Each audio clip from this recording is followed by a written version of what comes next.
नमस्कार। BEd first year और अपना जो हिंदी विषय है हिंदी शिक्षण शास्त्र, इसके अंतर्गत आज हम लोग पढ़ेंगे। पहले जो हमने पढ़ा बाल साहित्य के बारे में समझा था, आज हम लोग उसी को आगे बढ़ाते हुए बाल साहित्य संकलन में सावधानियां, मतलब कि जो बाल साहित्य का संकलन किया जा रहा है उसमें किन किन सावधानियों को अपनाया जाना चाहिए। क्योंकि जो बाल साहित्य है उसका केंद्र बिंदु कौन है? वो बालक है, विद्यार्थी है, उसका केंद्र बिंदु।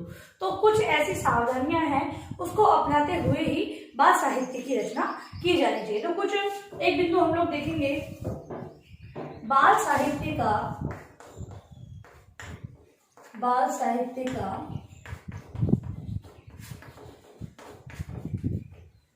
संकलन करने के लिए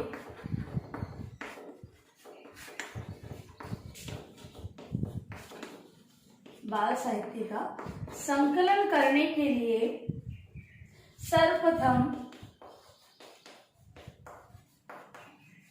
शिक्षक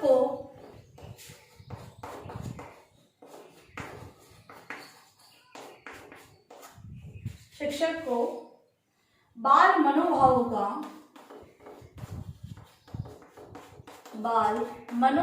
का ज्ञान होना चाहिए। पहली सावधानी क्या अपनानी है? तो पहली सावधानी ये अपनानी है बाल मनोभावों का, कि बच्चों का जो मन के जो भाव है उनको समझते हुए ये बाल साहित्य का संकलन होना चाहिए। दूसरी बात, बाल साहित्य के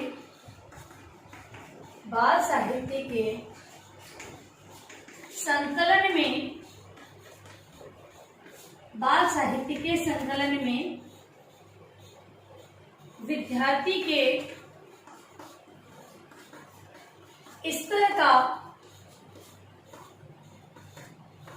का ध्यान रखना चाहिए। दूसरी बात ये कही गई है, दूसरी सावधानी ये अपनानी होगी कि विद्यार्थियों के स्तर का, विद्यार्थी का स्तर। अब अगर हम बात करें छोटी कक्षाओं की, तो कक्षा 5 का जो बालक है वो बाल साहित्य पढ़ेगा तो उसकी जो भाषा का स्तर हो, बाल साहित्य की भाषा का स्तर हो, वो सरल होना चाहिए। क्योंकि बच्चे हैं जो जटिल या क्लिष्ट शब्दों के अर्थ को नहीं समझ पाते हैं, और अर्थ को समझने की बात कहें तो उसके अर्थ ग्रहण से है, तो अर्थ ग्रहण नहीं करेंगे तो उसका तात्पर्य क्या है वो समझ नहीं पाएंगे। तो विद्यार्थी के स्तर के अनुसार उसका ध्यान रखना चाहिए। इसके बाद बाल साहित्य में स्थानीय परिवेश का समावेश, बाल साहित्य में स्थानीय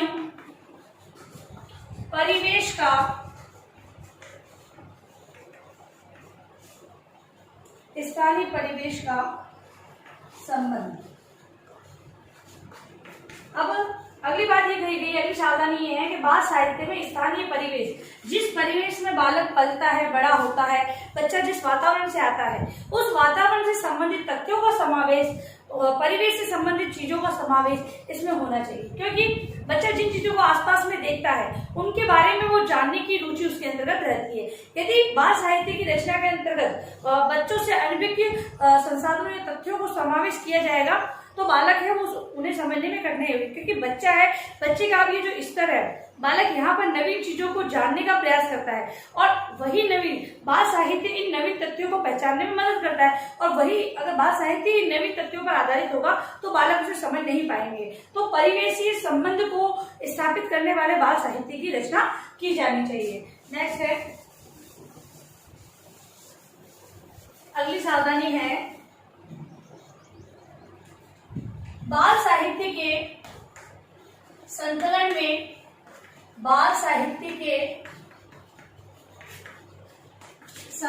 में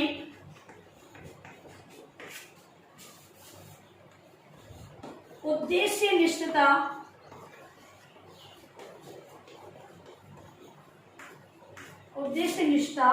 होनी चाहिए। कहने का तात्पर्य यह है कि जो बाल साहित्य का संकलन किया जा रहा है वो किसी उद्देश्य पर आधारित होना चाहिए। जैसे कि अगर मान लो कोई कहानी दे रखी है तो वो शिक्षाप्रद होनी चाहिए कि बालकों को इससे क्या शिक्षा मिलेगी। अगर वो केवल कहानी बच्चों के पढ़ने मात्र से रहेगी तो बच्चे को जो ज्ञान मिलेगा वो उसके आगे का विकास उससे नहीं हो सकेगा। मान लो कोई परिश्रम पर आधारित कहानी बाल साहित्य में दी गई है तो बालक में परिश्रम के प्रति उसको भावना जागृत होगी। बालक है वो अपने कार्य के प्रति सजग होगा, परिश्रम करेगा, वो किसी भी कार्य को करेगा उसके अंदर परिश्रम निहित होगा। इसके अलावा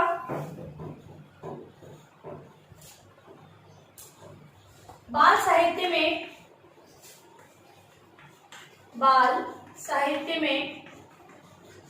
मनोरंजन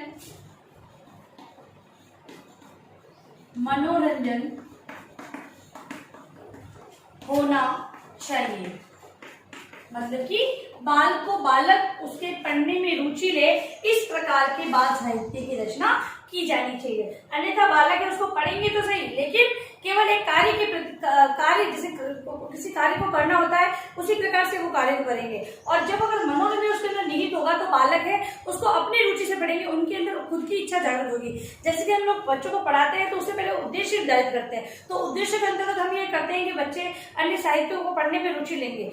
जब हम अपने उद्देश्य में निर्धारित कर रहे हैं कि हमारे द्वारा जब पढ़ाया जाएगा तो बालक अन्य चीजों को पढ़ेंगे, तो यहाँ पर जब बाल साहित्य वो पढ़े तो मनोरंजन उसमें होगा, तभी वो उस बाल साहित्य को आगे भी पढ़ेगा और अन्य साहित्य को पढ़ने में भी उसकी रुचि उत्पन्न होगी। इसके अलावा स्थानीय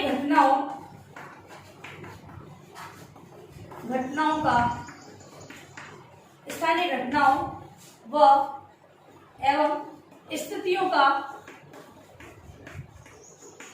समावेश। दूसरी बात ये कि घटनाएं जो आसपास जो घटनाएं होती है उनको अगर बाल साहित्य में रखा जाएगा, बाल साहित्य के अंदर उसका संकलन किया जाएगा तो विद्यार्थी है वो होने वाली घटनाओं के बारे में उन्हें जानकारी प्राप्त होगी और वो आगामी जब भविष्य में भी वो इन चीजों के प्रति रुचि उत्पन्न होगी कि किस प्रकार की ये घटना हुई थी, किस प्रकार से हुई थी, इसमें कौन कौन सम्मिलित था। ठीक है, तो ये सारी चीजें मतलब कि अगर कहें कि इस घटना और स्थितियों की जानकारी, अगर मान लो कोई स्थिति ऐसी उत्पन्न हुई है, अकाल है, कोई सूखा पड़ा है, ये चीजें अगर होती है तो बच्चों को ये पता चलेगा कि ऐसी स्थिति कब उत्पन्न हुई थी, किस प्रकार हुई थी। ठीक है, वो सारी चीजें घटना है तो किसी भी प्रकार की घटना हो सकती है। आपसी जो जिस वातावरण में बालक रह रहा है वहां पर किन प्रकार की घटनाएं होती है और या हो सकती है, वो सारी जानकारी उसे बाल साहित्य के माध्यम से प्राप्त होगी। ठीक है, तो ये है बाल साहित्य की सावधानियां। इसके अंतर्गत बाल साहित्य कुल मिलाकर ये बात कही गई है कि जब बाल साहित्य की रचना की जाए, क्योंकि बाल साहित्य की रचना है वो जब उसकी रचना की बाल साहित्य की रचना की जाती है तो जब इन बातों का ध्यान नहीं रखा जाएगा तो बालक है वो अपनी समझ से विकसित नहीं कर पाएंगे, क्योंकि इसका बाल साहित्य की जो रचना का जो मेन आधार है, केंद्र है, वो बालक को माना गया है। इसके अलावा बाल साहित्य के अंदर लिखना लिखाना मतलब कि बाल साहित्य के माध्यम से बच्चे के अंदर लिखना और पढ़ना किस प्रकार विकास होता है, लिखने और पढ़ने का विकास देखेंगे। बाल साहित्य के माध्यम से पढ़ना लिखना का विकास, ये सारे कौशल, पढ़ना लिखना ये कौशल है। इन कौशलों का विकास बाल साहित्य के माध्यम से कैसे होता है? देखो, जब बच्चे अलग अलग प्रकार के चुटकुले हैं, छोटी कविताएं हैं, कुछ नाटक हैं, कहानियां हैं, इनको पढ़ते हैं बाल साहित्य के माध्यम से तो बालकों में पढ़ने की रुचि उत्पन्न होती है। पढ़ना सीखने की बात कर रहे हैं तो पढ़ने के कौशल का विकास, पढ़ा किस प्रकार जाता है, कहानी को कहानी के तरीके से पढ़ा जाता है, नाटक को अभिनय करके बताया जाता है, कविता को राग और लय से गाया जाता है। ये सारी चीजें बाल साहित्य के माध्यम से बच्चों को मिलती है। फिर है लिखना। अब लिखने के अंदर उनकी रुचि कैसे उत्पन्न होगी? तो बच्चे हैं यहाँ पर लिखित रूप में जो प्राप्त सामग्री है उससे अपनी गलतियों का, वर्तनी संबंधी अशुद्धियां हैं, व्याकरण शब्दों का प्रयोग है, किस प्रकार किया जाता है, ये सारी जानकारी उन्हें मिलती है। इसके अलावा जो बाल साहित्य की रचना है बालकों द्वारा भी करवाई जाती है, बच्चों से भी छोटे छोटे चुटकुले कहानियां ली जाती है और फिर उनका संकलन बाल साहित्य भी किया जाता है, तो बालक के अंदर रुचि उत्पन्न होती है लिखने की। तो इस प्रकार से बाल साहित्य के माध्यम से लिखने और पढ़ने का विकास संभव होता है। अब है बाल साहित्य के उद्देश्य एवं महत्व। बाल साहित्य के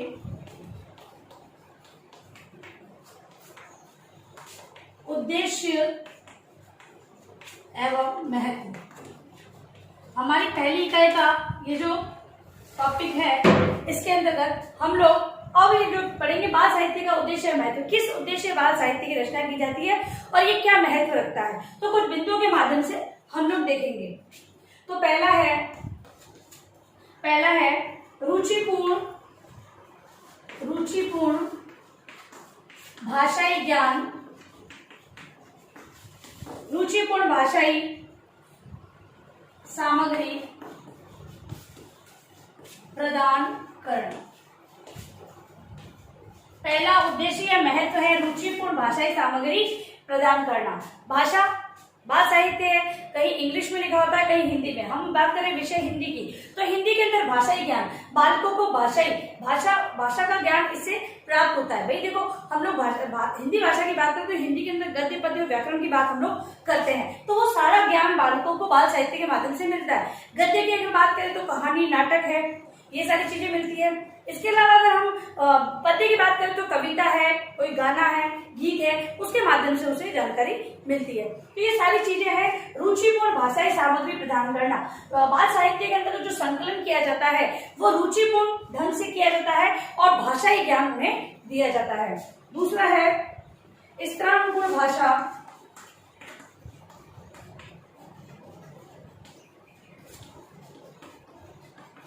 स्तरानुकूल भाषा सामग्री उपलब्ध कराना। दूसरा उद्देश्य होता है कि स्तर मतलब कि बच्चे का जो शैक्षिक स्तर है, मतलब कि कोई बच्चा 5वीं कक्षा में, कोई 6ठी में है, ठीक है, प्राथमिक, उच्च प्राथमिक, माध्यमिक, उच्च माध्यमिक, इन स्तरों के आधार पर सामग्री उपलब्ध कराना। छोटी कक्षाओं के बालक को हम लोग सरल, एक बोले सहज रूप में अभिव्यक्त की हुई सामग्री उपलब्ध करवाते हैं। वही अगर हम माध्यमिक, उच्च माध्यमिक कक्षाओं की बात करें तो वहां पर ये स्तर वो कठिनाई से थोड़ा बढ़ जाता है। यहाँ पर आकर बालक साहित्य भाषा को समझने उसकी समझ हो जाती है और शब्द भंडार में वृद्धि होने के कारण वो सभी शब्दों के अर्थ को समझने लगता है। तो यहाँ पर बालकों का जो स्तर है उसके अनुसार सामग्री उपलब्ध कराना, छोटी कक्षाओं के लिए उसे के अकॉर्डिंग और बड़ी कक्षाओं के लिए भी वही। फिर नेक्स्ट है विभिन्न विधाओं का परिचय कराना, विभिन्न विधाओं का परिचय करवाना। अगली बात है कि ये जो बाल साहित्य है इसके माध्यम से हम गद्य पद्य, गद्य के अंतर्गत भी कहानी है, नाटक है, ठीक है, ये चलता जाए, कविता है, गीत है। बड़ी कक्षाओं में हम लोग संस्कृत रिपोर्टाज हो सकती है और भी चीजें हो सकती है, तो पद्य के अंदर दोहे, छंद वगैरह भी हम लोग ले सकते हैं, ठीक है। तो ये सारी चीजें सामग्री है, ये विविध विधाओं का परिचय करवाती है और किसके माध्यम से, बाल साहित्य के माध्यम से। इसके बाद है उद्देश्य व्यापक ज्ञान प्रदान करना। अगला उद्देश्य है व्यापक ज्ञान प्रदान करना। बाल साहित्य है वो विद्यार्थियों को व्यापक ज्ञान प्रदान करने में सहायता करता है। इसका उद्देश्य ये होता है कि बालक है उसके अंदर जो समझ विकसित हो वो व्यापक रूप से, वो संकुचित रूप से अगर वो समझ विकसित करेगा तो वो क्या सही है क्या गलत है उसका निर्णय नहीं ले पाएगा। इसीलिए यहाँ पर व्यापक जो ज्ञान है वो प्रदान किया जाता है। इसके अलावा स्वस्थ मनोरंजन, स्वस्थ मनोरंजन, देखो मनोरंजन भी किस प्रकार का, स्वस्थ मतलब कि मनोरंजन कैसा हो कि बालक उससे अपने आप को मतलब कि उसमें ऐसा कठिनाई नहीं अनुभव करे कि बाल साहित्य को पढ़ने के बाद वो थोड़ा ऐसे अपने सामंजस्य में नहीं पड़ जाए कि मुझे किस प्रकार ये करना चाहिए, ये पढ़ा है तो मैंने सही पढ़ा है या नहीं पढ़ा है। मतलब कि उसके अर्थ को जब वो नहीं समझेगा, और अर्थ को कब समझेगा, जो सरल भाषा में लिखा होगा, उसमें क्लिष्ट शब्दों का समावेश नहीं होगा, तब वो सही समझ पाएगा। और अगर वो क्लिष्ट शब्दों के साथ उसको पढ़ता है तो उसके अर्थ को ग्रहण नहीं कर पाएगा और वो एक कहे कि उसकी स्थिति ऐसी होगी कि वो अपने दिमाग में उस चीज को सही समझ विकसित नहीं कर पाएगा। तो यहाँ पर स्वस्थ मनोरंजन होता है। उद्देश्य क्या होता है? स्वस्थ मनोरंजन। बच्चा पढ़े तो उसको रुचि से पढ़े, उसके अंदर उसका प्रभाव हो और मनोरंजन के रूप में पढ़े। भाई बच्चे को जो मनोरंजन चीजें लगती है उसको बार बार पढ़ने का प्रयास करते हैं, बार बार पढ़ते हैं। कहीं भी अगर मान लो बाल साहित्य उसे दिख जाता है तो वो उसको पढ़ने का प्रयास करते हैं। अगर वही चीज अगर स्वस्थ मनोरंजन के रूप में नहीं होगी, मतलब कि उनके स्तर के अनुकूल नहीं होगी, तो बालक उसको पढ़ने में रुचि नहीं लेंगे। फिर है अगला प्रकार है विभिन्न प्रकार की शिक्षाएं प्रदान करना। फिर है विभिन्न प्रकार की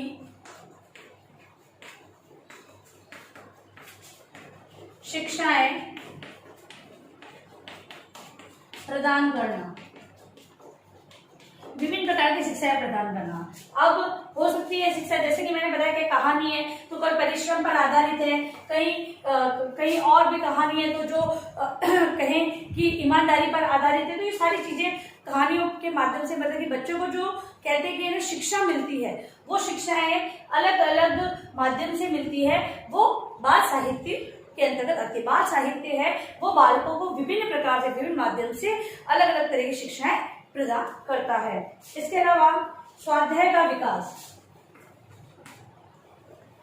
स्वाध्याय का विकास, देखिए किताब है, बालक शिक्षक की उपस्थिति में पढ़ता है, परिवार में अभिभावकों की उपस्थिति में पढ़ता है। लेकिन बाल साहित्य एक ऐसी रचना है जिसको बालक स्वयं पढ़ता है, और स्वयं पढ़ने की जब बाल साहित्य के माध्यम से स्वयं पढ़ने का उनमें अभ्यास हो जाता है तो वो कक्षा की जो पुस्तकें हैं, जो उनके सिलेबस के अंतर्गत पुस्तकें, उनको भी वो स्वयं पढ़ने का कार्य करने लगता है। इसके अलावा सर्वांगीण विकास का आधार, अंतिम में है उद्देश्य है सर्वांगीण विकास का आधार। अगला उद्देश्य है सर्वांगीण विकास का आधार, मतलब कि बालकों का सर्वांगीण विकास इस बाल साहित्य के माध्यम से हो सकता है। अब जैसे हम लोग विभिन्न प्रकार की शिक्षाएं होती है तो स्वास्थ्य संबंधित शिक्षाएं उसमें दी जाती है, और कोई अगर कहें कि नैतिक आचरण से संबंधित शिक्षाएं प्रदान की जाती है, तो ये सारी शिक्षाएं बालकों का क्या करेगी? सर्वांगीण विकास करती है। बालक है वो बाल साहित्य को पढ़ने में, क्योंकि स्तर के अनुकूल है तो बालक उसे पढ़ेगा। और कहें कि हम लोग क्लिष्ट शब्द या कठिन शब्दों का समावेश उसमें होता नहीं है तो बालकों को उसका अर्थ भी ग्रहण हो जाता है। अब वो सारी चीजें समझ रहा है, मनोरंजक है, तो उसको वो पढ़ रहा है, तो पढ़ने से उसके अंदर नैतिक गुण है, अगर स्वास्थ्य संबंधी अच्छी आदतें वो ग्रहण करेगा वो। इसके अलावा वो भाषाई ज्ञान जो होता है, भाषाई ज्ञान होता क्या है उसके बारे में, भाषा की विभिन्न विधाओं के बारे में जान रहा है। तो यहाँ पर अगर हम बात करें तो बालक के स्तर के अनुकूल उसका सर्वांगीण विकास यहाँ पर बाल साहित्य के माध्यम से संभव होता है। अब आप देखिए गृहकार्य प्रश्न।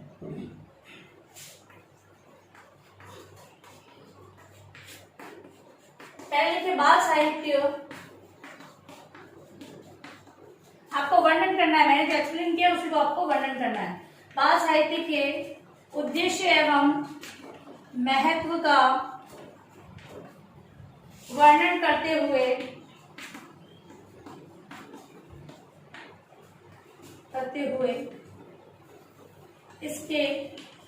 इसकी संकलन संबंधी सावधानियों को लिखिए। ठीक है, निबंधात्मक प्रश्न के रूप में जो दो टॉपिक आज मैंने आपको पढ़ा है वो आपको लिख कर लाना है। और अंत में आप लोगों से निवेदन है कि इस महामारी के दौर में कम से कम ये आवश्यक कार्य होने पर ही घर से बाहर निकले, और बाहर जाते तो 3 बातों को विशेष ध्यान रखें। मास्क लगाएं, हाथों को बार बार सैनिटाइज करें और सोशल डिस्टेंस रखें। धन्यवाद।